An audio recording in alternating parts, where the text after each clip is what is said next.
there, everybody. It's Lance. I'm Jeremy. And we are Hard to Master, where we take a look at games that are hard to master. Such as... I almost said Tainted Veil, but Veiled Fate. Veiled Fate by Ivy Studios. Veiled Fate, which is a massive social deduction game. I say massive in the sense that it is a big table presence. You've got these really nice looking miniatures, and everything about this game just looks really cool.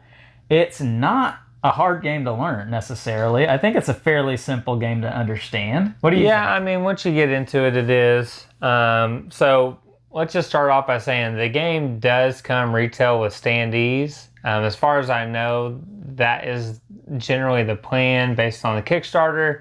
You can get a miniatures pack. These did not come painted. I kind of painted and washed them myself to give it that look, but they did have an option during the Kickstarter to do that, and I don't know if it's still available on their website. Okay. And recently, we'll just throw out too that you can go ahead and get a felt-lined miniature set. Really cool. Really nice.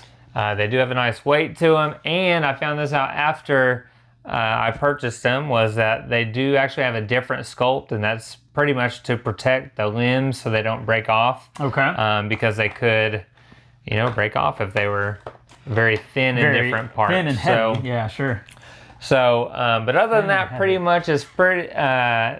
Again, I'm assuming that the first player marker is the plastic piece. If you do go with the metal upgrade kit, you can get a metal city tracker and first player marker as well. What about the coin? The coin will always be the metal, and there will be coin flipping. It's literally 20 pounds. No, that coin is like, I don't know how many grams it is. It's the heaviest coin that you will ever flip in your life. I promise you that. Well, Lance is lying like he does with his ratings sometimes. What? I'm just kidding. But yeah, so this game is a social deduction game, and it's not like your average social deduction in a sense. There's more strategy to it. And so at the beginning of the game, you will be dealt one of these demigod cards. And there's 2 for every color that's available. Each color does have a symbol too, because some of the colors are pretty close, especially if you go to the metal set.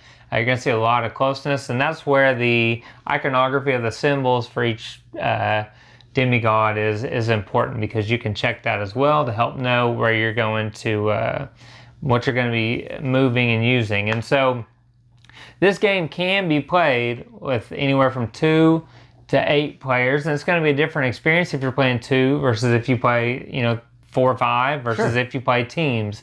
6 to 8 does require teams, and we can tell you that we have played individually with 4 and 5, and we've also played as teams. And so different experience, but both really good experiences. They are so different and unique too. It's almost like it's the same game, but it's almost like experiencing it a different way, that it makes it like a totally different game, honestly. Yeah, and so in the game, like I said, you're going to be dealt one of these cards. If it's a normal 5 or 2 to 5 player game, you're going to be dealt one of these demigods. You're going to keep that secret, not show anybody.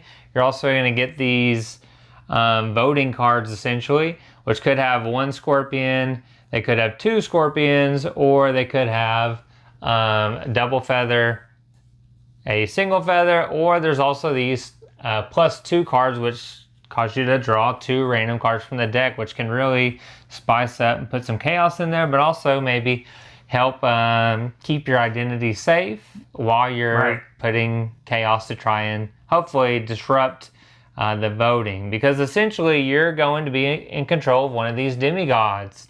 Well, you're in control of anything out here. You can be moving anybody. Well, you can move anybody, but you are trying to win by controlling yours and letting other people move it. Advance on this track. You moving it when you need to, and you have to be careful with how you move your piece and the other pieces. You don't want people on your trail. You want to try and find a way to secretly move yours up. I will tell you, moving them up slowly or turtling and moving up other characters can be very beneficial. I've played it 4 or 5 times now, and I finally won. Last time I played. Yeah, I finally won. And I feel like the best way to do it is just stay at 0 and let other people make move a last up. push. No, and then just let other people slowly move you up. Okay. well, to a couple, and then slowly, you want to have justification with when you're putting someone there. Sure. Like if it requires a certain symbol on the card, which we'll talk about how that happens in a minute, you want to, I got to put it there. I mean, it's the closest one. I can complete this, get y'all's quest going, and people think you're blue or pink, and Lance will think you're every color, and you just keep, trying to play off of that. But back to what we were saying, you're going to have that demigod card. You're going to be moving these pieces. And like I said, it could be the miniatures, it could be standees. And so we're just using standees for now. And I want to move this character. This character has the jaguar symbol.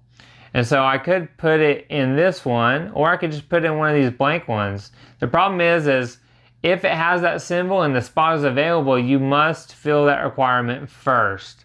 So now that that's covered, I could put another jaguar symbol piece here in the middle or down here. There's no requirement in the order other than what we said about the symbology, unless there's one right here like this with these arrows. And these arrows will require you to place the figures in order. So if Lance were to move orange there and that one there, then later someone's going to have to put someone there. And then you're essentially trying to fill up these quest cards. Every time you place a figure in this quest card, you're going to be putting one of these voting cards in there. And that's essentially going to dictate if you're going to have the feathers side win or the scorpion side win, which will give you a benefit for that demigod. If it is or a penalty. Is this a sigma symbol? Isn't that sigma? Omega, maybe? I'm not sure. Yeah, it might be omega. This symbol here means that you're going to go up on the renown track. Every time you go up, you're going to go up to the front of the line. So if you're in last place and you get a point, you're moving up in front. Now when you go down, you're always going to go down to the front of the line as well. So you're not going to the back of the line. This symbol here with the eye, with the lightning bolt, is going to smite you. That will require you to come to the abyss. And then your renown token would move back to the back of that space. So you don't lose a point, but you essentially go to the back of whichever scoring spot you're on. Which is a little confusing, quite honestly, because you hear the abyss and you think, well, that's awful. That sounds terrible.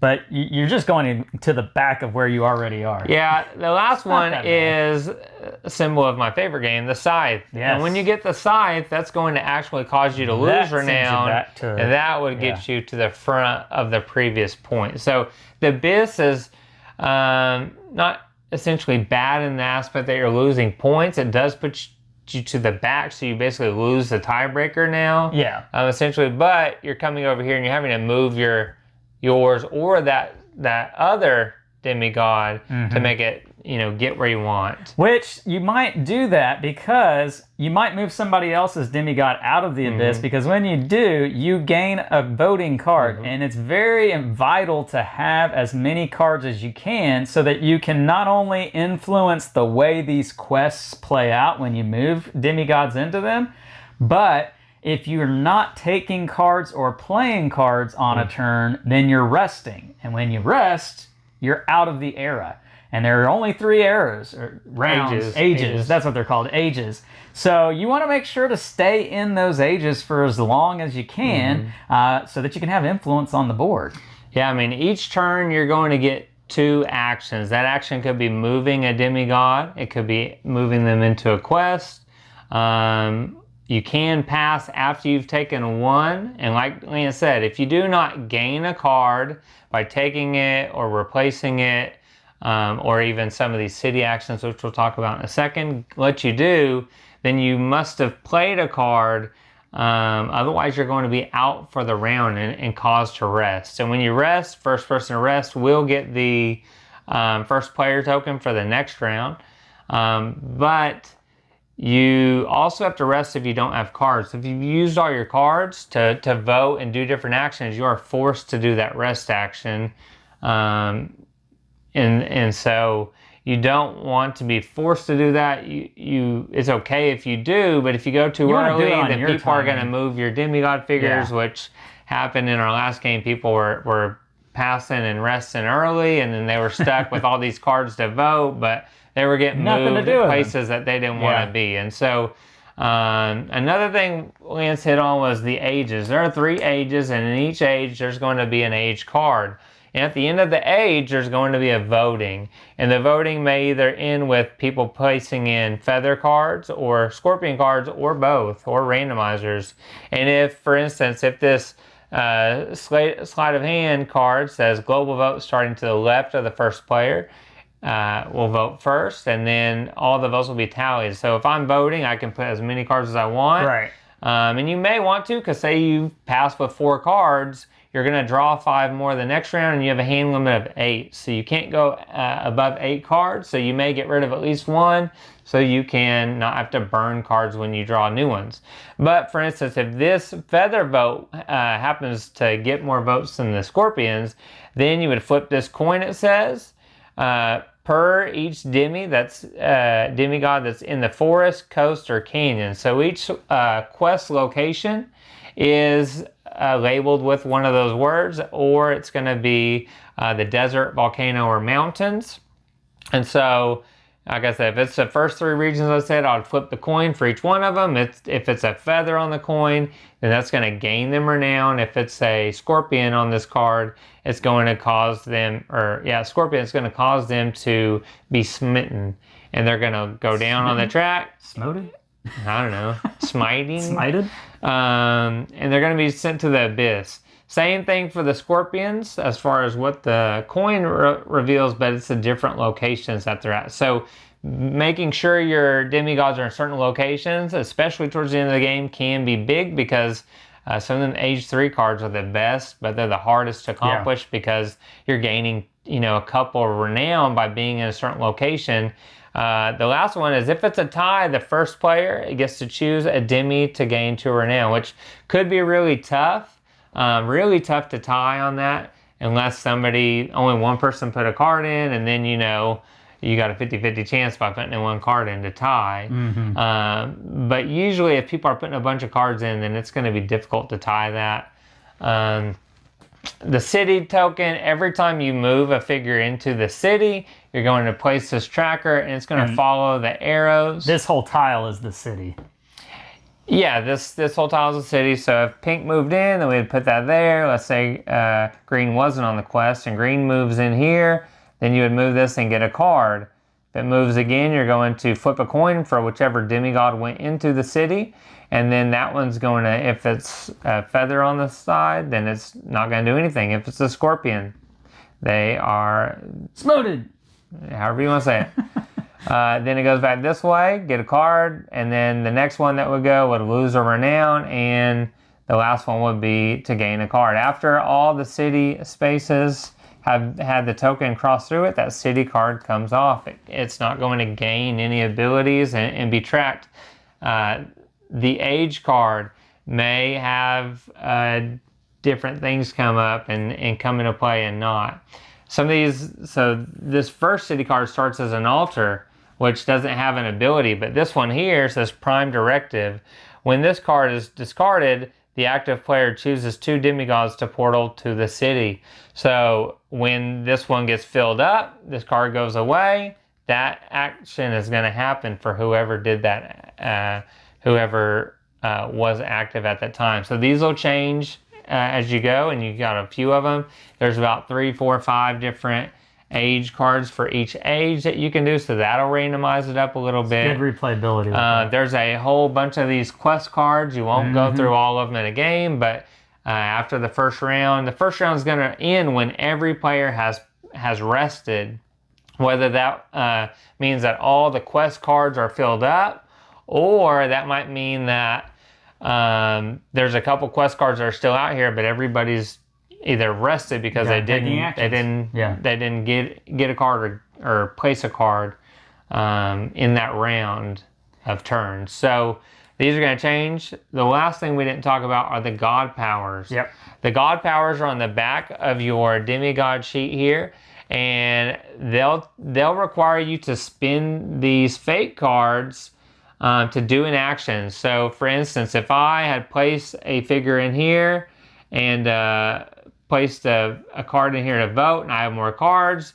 for my second action, I could influence by placing another card from my hand into the pile, the voting pile for that quest.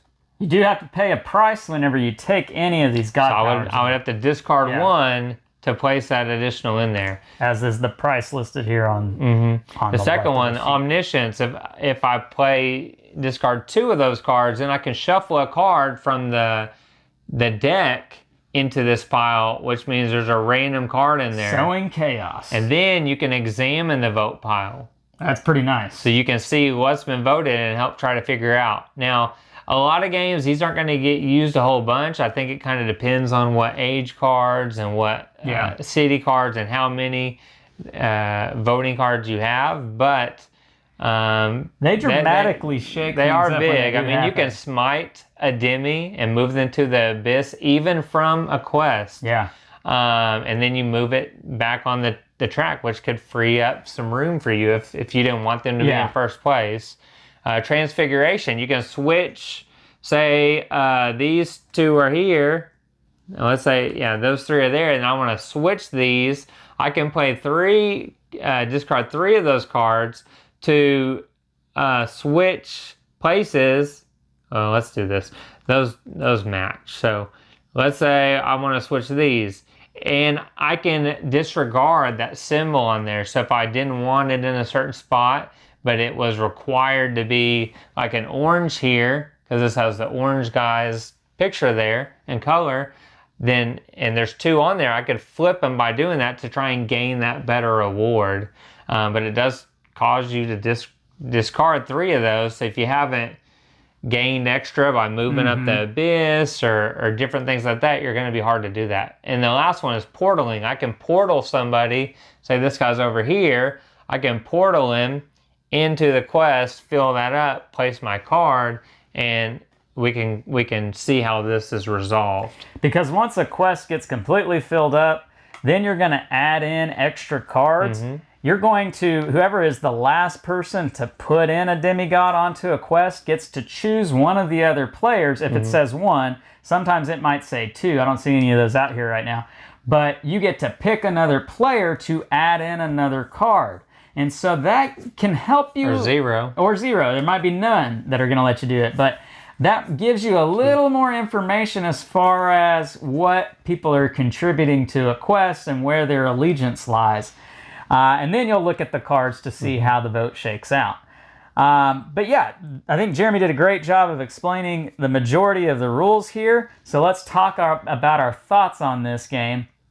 And I think we're both in agreement here. This is a fantastic game. This is such off-the-charts level of strategy and presentation with the game. There are so many things about this game that cause me to just kind of gush about. And the thing that I think I like the most about this game is I'm constantly watching everybody at the table. You thought his name was Lance. His name is Lost. He's constantly lost. I don't on who is who, and even his partner in teams. He had no clue who his partner was, and they were like tug of warring against each other, which was hilarious. I think my partner did not do a great job of letting me know who he was. You can't just blame your partner. Anyway, you gotta figure it out. It's deduction. What I like about this game is that every little bit means something. When I see somebody move in a demigod onto a quest, that means something. When I see them pick somebody else to be the person to add a card into the vote, that means something. When the vote shakes out a certain way and I see people grimace or I see people kind of lift up a little bit, that means something. There's just so much about this game, the little subtle things kind of going on with it. It's fantastic. I really enjoy it. Yeah, I think this has a lot of potential to be in my top 10 for sure. I mean, it's only halfway through the year, and I played this with some friends, and then I reached out and was like, hey, can we get a copy to test out? and review for you guys because I think Lance is going to love this game. And we reached out and they sent it to us. And then, like I said, usually you can tell if I'm liking a game because I'm going and upgrading, spending money with the company too as well to support them and to, you know, display that stuff for you all to see as well. I mean, because you may want to do the same thing.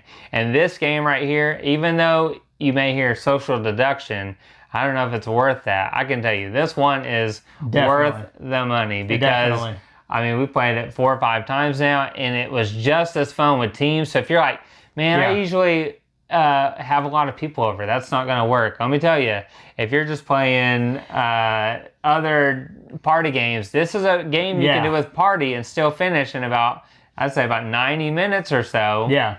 And it's fun. Everybody at the table is going to enjoy it. Every time, I've not had anybody play this with us yet and just not have fun.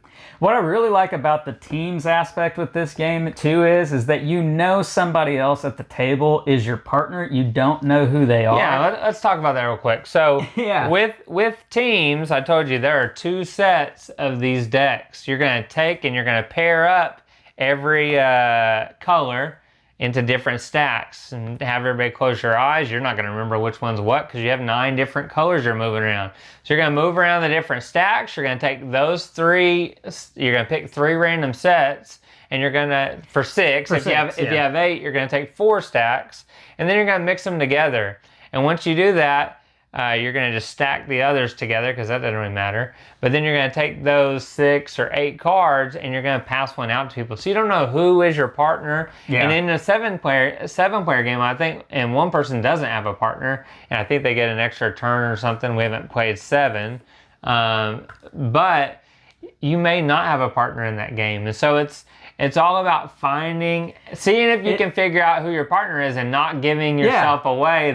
That's so fun. Because y'all couldn't tell who I was, but I knew exactly who my partner was, and y'all knew what color he was. And so I was like, I'll just have Jacob. We'll throw one in. I'll just have Jacob. We'll just keep it up. Jacob throw one in. Just keep, you know. In a single no team game, it's all about trying to figure out who everybody else is and keeping your identity hidden. Mm-hmm. In a teams game, it's all about trying to discover your partner without giving yourself away to the people who aren't your partners. So it's a little bit of how much of my hand do I show versus who's kind of helping out the same demigod that I'm helping out. Maybe that's my partner. Yeah, I mean, if your partner outs himself early, it is easy for you to figure out who they are. You have to be very sneaky about how you're going to get them. And like I said, I'll just have Jacob put in a card. I'll just have Jacob. And y'all had no clue. Yeah. I was like, I knew who he was. Like, I think I'm the first person to find out my partner, and everybody else might have found him out at the last couple round or 2, but I knew him like at the end of the first round. I was like, that's my partner. Hey, just throw one in. Just get a new one. I'm going to clear out his cards, make him get new ones. The timing with this game is such a vital thing about it. You know, Jeremy's talking about, I knew after the first round, you pick up on things, and if you're playing, you know, strategic and you're trying to do the best for yourself, you want to slow play your hand. You want to make incremental moves, not these monumental leaps, because that just gives everything away. Don't touch your person at all. A tip: I wouldn't really touch your person for at least the first age, maybe. I've learned to slow play it. If you want a tip, because I've been everywhere from first to third. I mean, I've not been lower than that, and I thought the last game I was going to be last place because I was at 0 for almost 2 whole ages before I moved up, and somehow randomly tricked everybody until the last turn. They knew who I was the last turn, but by then that game, I'd have called them out. But by then they didn't know. They thought I was blue, I think, and then it was actually somebody else that I thought was orange was blue, so I was helping him out on accident. But you have to be very careful, and if someone calls you out on it, I mean, you could get stuck in not be able to defend your actions. So you have to be real careful. Like I said, I try to find places where you have to put that person. And if you have to put them there, I got to put them there. Or they're at last place. What does it matter if they get a point or 2, you know? Yeah. I'm filling up the quest to see what this does. And if you've been moving other people up it gives a good sense of they're probably this person. I've been telling people that for a while now, so I probably have to switch my strategy up again. Maybe I'll start touching my piece first, and they won't know it's it. People know your tails now. Exactly. I've been sharing it, but it's crazy how, even though I told them that's what happened in the last game that I played with two of the people that were in this 5-player game, I did it again, and it wasn't caught on. So I think you can use a similar strategy. You just have to, I don't know, you just have to be able to talk about why you did stuff. You gotta think on your feet with this game, and you need to be subtle, and you need to be clever. The thing about the way this game is designed, we haven't really talked much about the way it's designed. I think these quest cards are designed in such a way to give you the opportunity to make people think you're one thing when you're really something else, and then when you are moving your own character, to make little increments and not huge leaps that just give you away. There are these subtle different ways that these quests are designed to allow yourself to be able to give yourself a little bit of an inch. Maybe I move back somebody just a little bit of an inch. Maybe I move this person a big jump, because maybe that makes people think I'm blue when I'm really purple. I mean, there's just these different little things you can do with these quests. A lot of tricks you can do here. Tricks, yeah, that's right. And I mean, we'll tell you, Ivy Studios, they made Moonrakers, which Lance played a bunch, and I've played it a bunch since, and that's a good game. I mean, if you like negotiation games, they had a great game, and now they have expansions, which I played one of them, which it makes the game a little bit longer, but it is a little bit more interesting. Then they pumped their second game out, and this is another huge hit. This is fire, man. I mean, I expect that they're probably going to come up with some little expansion or something in the future, but I can tell you, this game really doesn't need it. I mean, I'm more happy to try it and do more things with it, but what you got right here, like we said, this is a game that halfway through the year, and I've played some of those big name games that are on my most anticipated list that I love so far this year. This one's going to be, I'm pretty sure, up there with it. I mean, it's a solid, cool experience that, like I said, anybody that we played with, if they always say, bring this as a backup, and guess what happens? It ends up getting to the table. You know, not every time, but it's always on people's lists of games that they'll be open to playing, and it doesn't take that long. I think the thing about this game for me that works so well in comparison to other social deduction games, most social deduction games are quick, light, easy breezy kind of games. Coup, Werewolf, I mean, all those kind of games. Don't mess with Cthulhu. Yeah. And the thing about those games are that they are quick and big reveals happen in them. You have people play some cards, or you see some things happen, and then boom, something happens and everybody's kind of revealed.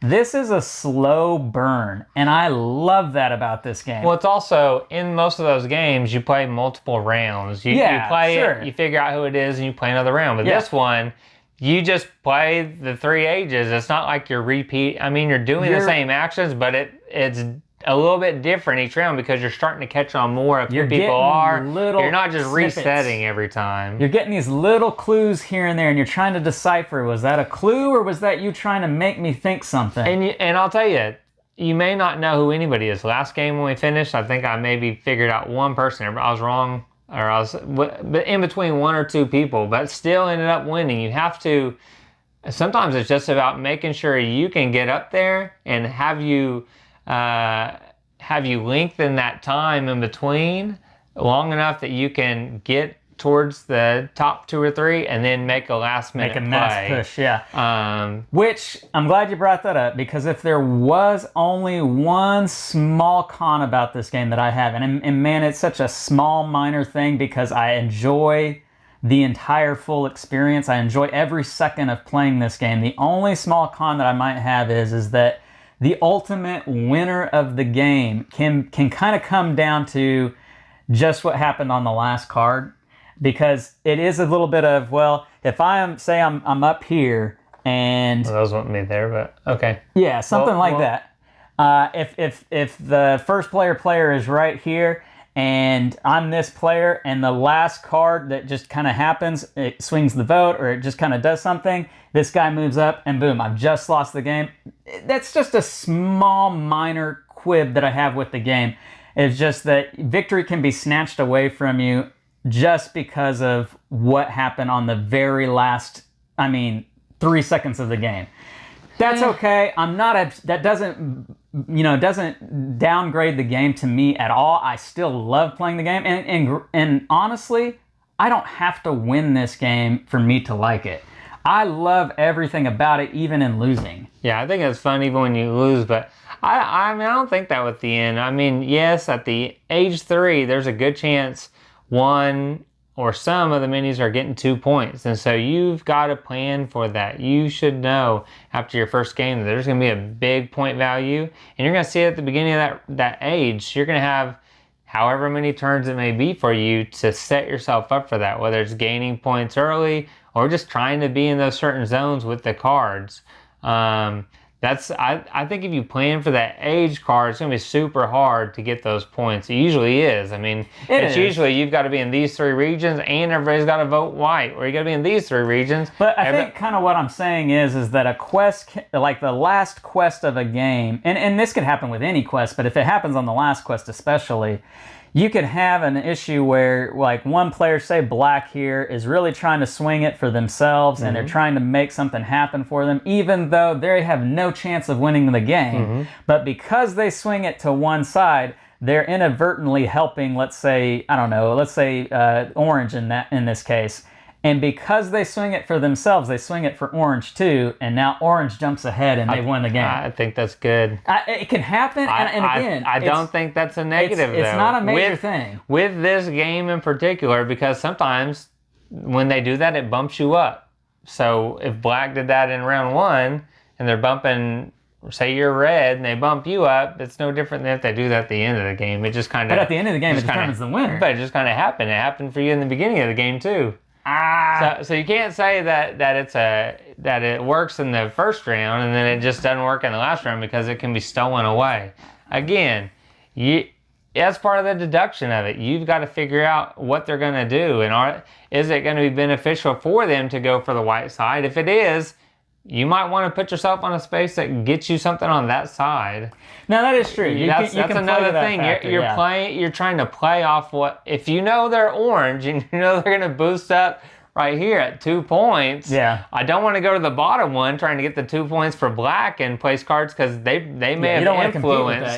They may have influence, and if they're, if they get picked to put an extra card, well, they're probably, if they have the card, going to put the one that gives them the most points. I think that's also in the deduction strategy, is knowing where people are going to go, or how they're going to try to get their votes there, and playing off of that and going into those spaces, or portaling or transfiguring, different things like that, to smiting them to get them out of those spots. In the last game, we were crazy. A lot of us were very defensive on getting the people out of those spots so that they couldn't get the 2 points, because we thought they were that player. If they go in for the 2 points, smite them with 2 cards and put them over here. All right, well, let's get to our final ratings on this game. I think we've just, told you guys all of the things about this game that are just so fantastic and amazing about it. Let's tell you what our statistical number is on this one. Jeremy, I'm going to make you go first. Why don't you go first? I don't have. Oh, come on. Fine, I'll come up with the number on the fly here. It's a social deduction game, which usually doesn't get to the table much with us. However, this one is getting to the table a bunch, and there is a lot more strategy to it, much more strategy than usual, I think, in just the deducing of the table. So, if I had to give it a rating based on everything, it would be probably...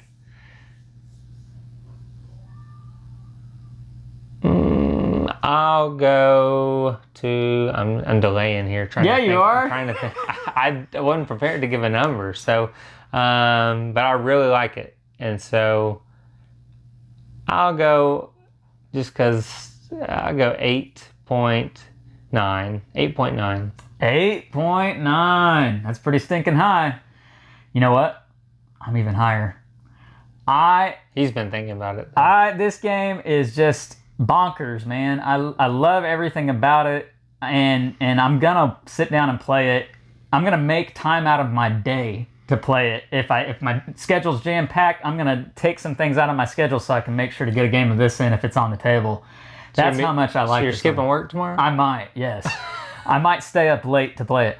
No, this game is great, guys. We've told you everything that we like about it. For me, this is a 9.2. That's how much I like this game. And I can't disagree with that at all. Like I said, it could be that for me. I just haven't thought about it too much. We played it.